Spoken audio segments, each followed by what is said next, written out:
Hi, I'm Linz. Welcome to Becoming Everwell, a channel that features real, vulnerable stories of everyday becoming on this adulthood journey. I'm a former high school English teacher who believes that an education extends far beyond academics, so I focus my attention on life-learning moments from everyday life. Today's episode is about how ChatGPT isn't the problem. It's actually us. I make sense of life by writing about real everyday stuff that makes us who we are.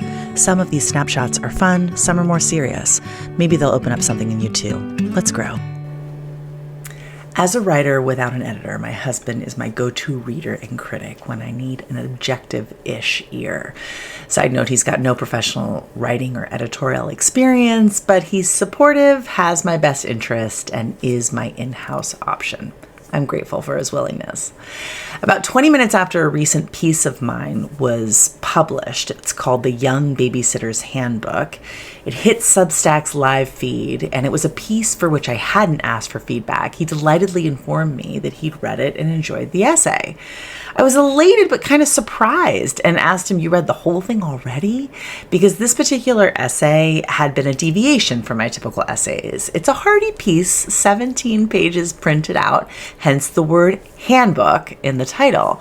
And he said, "Well, I loved the opening bit, but I didn't read all the AI-generated tips." I gasped. AI-generated tips? I mean, I was in horror. You think I used AI to write an essay? I mean, he was like, "It's not that bad." And I said, "Well, I spent 2 weeks working on that essay. I didn't even think to involve AI.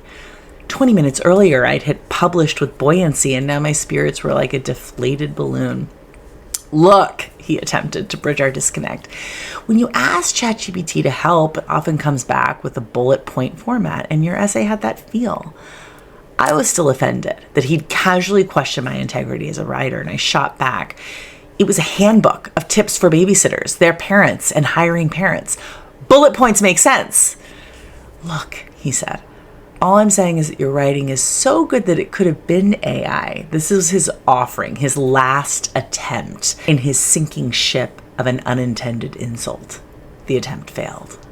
I defended the piece again, but to no avail. At least one reader, probably my most consistent reader at that, drew a thread between my writing and ChatGPT. The horrifying feedback was real, despite its inaccuracy.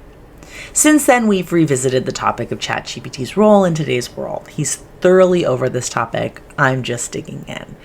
You see, I'm a former high school English teacher. I get jazzed about grammar and punctuation. I'm tickled when I see typos out in the wild, the latest being on my son's new alarm clock. It came with a snoon button. Writing is my art, my therapy, my muse, my feast. Language is my preferred playground. I delight in tight turns of phrase, and having been committed to the craft of writing since age 9, I'm competent and secure in my skill set. Asking ChatGPT to write for me would be like asking for help eating my favorite dessert. It would be my loss. Needless to say, I'm a writer who is not threatened by AI's existence. I believe that ChatGPT-generated writing is of value, and that my original writing is of value too. And yet, the assumption, implication, accusation, or whatever we'll call it, that I'd casually incorporate AI-generated writing into my original essay instinctively upsets me. But why? Why, if I'm a secure writer, am I defensive about an applied association with ChatGPT? Why does the existence of AI feel like a threat to writers? And why does this dialogue matter for writers, creators, students, and teachers? Buckle up, folks. Let's go there. AI and chatbots are being discussed amongst pretty much everyone these days. And my angle here is to focus on writers and the role of ChatGPT in the craft. So from circles I inhabit, there seem to be a few big concerns and fears. Will AI replace human writers? The fear is that writing as one's livelihood will become obsolete because AI is faster, more reliable, and more thorough. Next, will consumers eventually prefer AI-produced writing over original human-produced writing? The fear is that there will eventually be a cultural shift away from human writing in favor of AI-generated writing.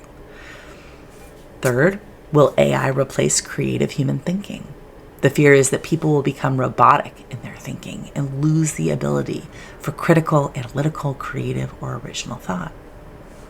Fourth, will AI be misused by writers? The fear is that people will cheat, plagiarize by using AI without citing it and claim that the writing reflects their own mind at work. Fifth, will it be worth laboring over a piece of writing if ChatGPT can do a fine job coming up with something that's similar at a millionth of the speed? The fear is that writers will lose motivation to put their heart, soul, time, and energy into a piece of writing when good enough writing can be easily created through ChatGPT. They're all relevant concerns and fears. I wouldn't dare be dismissive of the potential power and dangers of AI in our world. However, I'd like to offer some hope and inspiration to writers and teachers of writers when it comes to the reality that ChatGPT is here to stay. I'll start by pointing out that cheating is an option in life, always has been, always will be. Within the academic environment and because of AI, cheating on assignments has probably never been easier. Likewise, because of AI, cheating has never been easier to detect. Before given the opportunity to cheat in a given classroom, the conversation for students ought to focus on values more than consequences. All of us would benefit from considering value-focused questions beginning when we're young. When it comes to intellectual integrity, what do you believe in? Are you one who cheats? As a former high school English teacher, I deliberately begin the school year by reading and discussing with students Ethan Canaan's story, The Palace Thief, which is my favorite fictional depiction of cheating, character, and integrity in an academic setting and beyond. It was also adapted into a film called The Emperor's Club, in case that rings a bell. As a class, we took our time with it, reading the Hardy story aloud together and watching clips from the film. We discussed and wrote about the pressures to cheat, the experience of cheating, the impact of cheating and getting caught, the impact of cheating and getting away with it, the gray areas of cheating and lying, the lingering reputation of a cheater, the challenges of not cheating when others do, the invisible contentedness of integrity, the reputation of having integrity. Ultimately, my students wrote personal statements that reflected their values. Together, we normalized the truth that cheating happens all the time and throughout life. And my goal was for each student to make intentional decisions for themselves about their own character. I can't be sure how many of them felt the intended impact, but I'm 100% sure that the message was clear. Your character is your decision. At my daughter's recent high school open house, her history teacher expressed that ChatGPT is the devil to me. And I get the implication. Gone are the days when teachers can ask straightforward, Googleable, dull questions and expect to get original, inspired responses. These days, teachers must constantly innovate with their lesson plans and assessments. But this shift is handleable for good educators, and it's an opportunity for teachers to hone their craft and inspire the next generation of learners. Teachers should also get paid more in light of the AI tools that are now available to students, but I digress. Net, with or without ChatGPT, cheating will always be available, regardless of the safeguards and consequences that are in place. But choosing to be a person with integrity who rejects their options to cheat comes from character development, self-awareness, and one's inner ethical compass. Maybe we ought to focus more on character development in school. I'm going to pause there, and this continued conversation will be available to you starting next week, right here on Becoming Everwell with Linz. Thanks for being here. Until next time. Be sure to like and subscribe and click that bell to get alerts for new posts. I'd be ever grateful.